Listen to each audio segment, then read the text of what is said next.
Okay, अब हम बात करते हैं फ्यूचर परफेक्ट कंटीन्यूअस टेंस की। तो ये सबसे लास्ट है। अब इसके बाद ये टेंस का ख़त्म। अब और जो आप बोलेंगे उस पर वीडियो लेके आऊँगा मैं। तो टेंस ये लास्ट है, ठीक है। और फ्यूचर परफेक्ट कंटीन्यूअस टेंस ये लास्ट है, ठीक है। तो इसकी पहचान देख लीजिए आप। देखो, इस टेंस के वाक्यों के अंत में रहा होगा, रही होगी, रही होंगे, रहे होंगे आदि शब्द आते हैं। वाक्य के बीच में निश्चित तथा अनिश्चित समय दिया होता है, ठीक है। और नियम इसका देख लीजिए। नियम आई वी कर्ता के साथ सेल हैव बीन तथा अन्य सभी प्रकार के कर्ता के साथ विल हैव बीन लगाते हैं और मुख्य क्रिया की फर्स्ट फॉर्म में आईएनजी जोड़ देते हैं। निश्चित समय के लिए सिंस तथा अनिश्चित समय के लिए फोर का प्रयोग करते हैं। स्ट्रक्चर में समझ लीजिए। I we plus shall have been plus verb की first form plus ING plus object plus since या फोर प्लस समय, ठीक है। दूसरे में अनकर्ता के लिए will have been plus verb की first form plus ING plus object plus since four plus समय, ठीक है। तो यहाँ एग्जाम्पल दे रखे हैं मॉडल्स। अध्यापक छात्रों को 2 घंटे से अंग्रेजी पढ़ा रहे होंगे। तो देखिए, the teacher will have been teaching students English for 2 hours, ठीक है। पल्लवी 2 बजे से खाना बना रही होगी। Pallavi will have been cooking food since 2 o'clock, ठीक है। इसने टाइम दे दिया है तो इसीलिए सिंस का प्रयोग करेंगे, निश्चित समय, ठीक है ना। इसी तरीके से सारे हैं। अब इसके बाद नेगेटिव में देखिए, इस टेंस के वाक्य में विल सेल के बाद नॉट का प्रयोग करेंगे और हैव बीन का प्रयोग करते हैं, ठीक है। विल सेल से पहले नॉट लगा देंगे, विल सेल के बाद नॉट लगा देंगे, फिर हैव बीन लिख देंगे, ठीक है। स्ट्रक्चर के द्वारा समझ सकते हैं। देखिए, I we plus shall not plus have been plus verb की first form plus ING since for समय, ठीक है।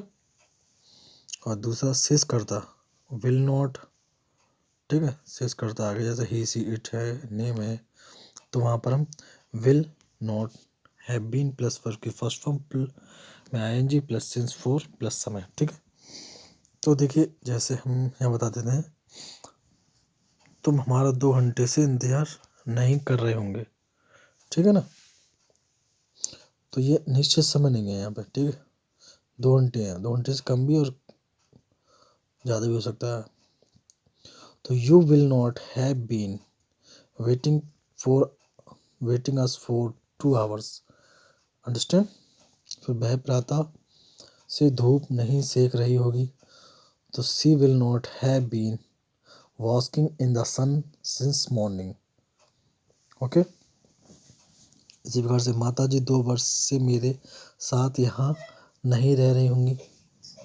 तो the mothers will not have been living her with me for 2 years, okay. तो ये तो अब हम बात करेंगे इंट्रोगेटिव सेंटेंस की। इंट्रोगेटिव सेंटेंस की पहचान, इस टेंस के वाक्यों के अंत में रहा होगा, रही होंगे, रहे होंगे आदि शब्द आते हैं क्या वाक्य में कर्ता से पहले लगा होता है, ठीक है। और दूसरा, और प्रश्न सूचक वाक्यों में क्या, कहाँ, कैसे, कब, क्यों का प्रयोग वाक्य के बीच में भी किया जाता है, ठीक है। पहले भी हो सकता है, बीच में भी हो सकता है, अंडरस्टैंड। अब नियम, इसको बनाए कैसे। तो देखिए, कर्ता से पहले दिए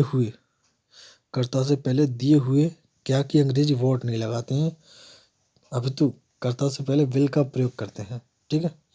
मतलब जो कर्ता होता है उसमें जो क्या अगर पहले आएगा वाक्य पहले, तो वहाँ पे हम क्या की अंग्रेजी नहीं लगाएंगे, जबकि उस कर्ता के हिसाब से यानी सब्जेक्ट के हिसाब से जो सहायक क्रिया है जिसे हम हेल्पिंग वर्ब बोलते हैं उसे लगाएंगे। जैसे विल है, सेल है, ठीक है। तथा कर्ता के बाद हैव बीन का प्रयोग करते हैं तथा क्रिया के फर्स्ट फॉर्म में आईएनजी जोड़कर निश्चित समय के लिए सिंस अनिश्चित समय के लिए फॉर का प्रयोग करते हैं। इस भाग 1 और 3 में बताया गया है। क्या मैं 2 वर्ष से इस घर में रह रहा हूँगा, तो देखो क्या आ गया, तो मैं का जगह आएगा सेल साथ में, ठीक है। तो यहाँ सेल I have been living in this house for 2 years, understand. तीसरा नियम, सॉरी नहीं, दूसरा नियम, इन वाक्यों के नेगेटिव सेंटेंस में कर्ता के बाद नॉट तथा नेवर का प्रयोग करते हैं, शेष पूर्वता रखते हैं, जैसे वाक्य 2 में बताया गया है, ठीक है। कर्ता के बाद 2 में देख लीजिए, यहाँ है, क्या तुम 2 घंटे से अपने मित्र का इंतजार नहीं कर रहे होगे, तो will you not have been waiting your friend for 2 hours, ठीक है। अब आ जाइए तीसरे नंबर पे। जब इन वाक्यों के बीच में क्या, कहाँ, कैसे, क्यों आते हैं, तो इनकी अंग्रेजी पहले रखते हैं तथा विल सेल रखकर कर्ता के बाद हैव बीन का प्रयोग करते हैं और वर्ब की फर्स्ट फॉर्म में आईएनजी जोड़ देते हैं और समय के लिए सिंस फॉर का प्रयोग करते हैं, ठीक है। जैसे वाक्य नंबर 4 और 5 में दिखाया गया, वहाँ आप देख कर भी समझ सकते हैं। और ठीक है, और यहाँ से कौन सा प्रश्न सूचक होने पर भी सब्जेक्ट का कार्य करता है, इसके बाद विल हैव बीन रखते हैं और शेष पूर्वता रखते हैं, जैसे भाग 6 में दिखाया गया है। इसका स्ट्रक्चर समझ लीजिए। स्ट्रक्चर में देखिए, विल सेल पहले आएगा, यहाँ बाकी के आगे होते हैं व्हाट, क्या लिखा होगा, तो वहाँ पे विल सेल रखिएगा सब्जेक्ट के हिसाब से। Will shall subject have been, verb की फर्स्ट फॉर्म में ING plus since for plus समय, ठीक है। अब दूसरी में जहाँ क्या शब्द बाकी के बीच के आएंगे, क्या, कब, क्यों, कैसे, यहाँ पे, ठीक है, ये वाले, तो ये हम इस हिसाब से बनाएंगे। Question word will shall plus subject, फिर हैव बीन प्लस वर्ब की फर्स्ट फॉर्म में ING plus since for and समय, ठीक है। तो ये हो गया हमारा कंप्लीट। तो आप देख सकते हैं, या आप इसका स्क्रीनशॉट भी ले सकते हैं, ठीक है, और इसको अपने हिसाब से जूम कर सकते हैं, फिर स्क्रीनशॉट ले लीजिए, ठीक है। तो ये तो हो गया हमारा कंप्लीट। टेंस जो है आज हमारे समाप्त हो जाते हैं सारे। अब आप मुझे कमेंट करके बताना मैं नेक्स्ट वीडियो किसके ऊपर लेके आऊँ, ठीक है। तो सब्सक्राइब करो, बेल घंटी को दबा दें। तो ये मेरे लड़के ने बोला है, हमारे बेटे ने एक, जिसका नाम नक्श उपाध्याय है। तो ये भी टेंस सीख रहा है, लेकिन ये यहाँ तक नहीं पहुँचा है अभी काफ़ी छोटा है। Okay, thanks and thanks for watching. मैं हटाऊं, क्या करो, मैं हटाऊं।